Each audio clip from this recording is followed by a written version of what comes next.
বদরের যুদ্ধ পরিচালনা করেছেন নাকি মা আয়েশা রাদিয়াল্লাহু আনহা।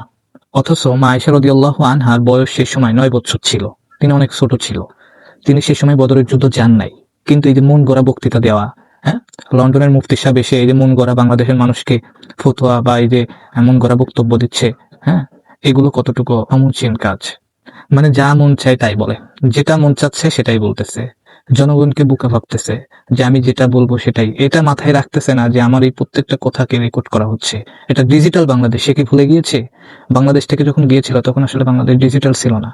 এই জন্য সে এখনো ওই মন মানসিকতার মানুষই আছে যে না, এটা এখনো মনে হয় ডিজিটাল বাংলাদেশ না, এটা মনে হয় আগের যুগেরই।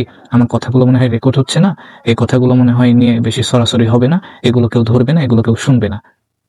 তাহলে আমি বলবো আপনি এখন পর্যন্ত শিশু আছেন।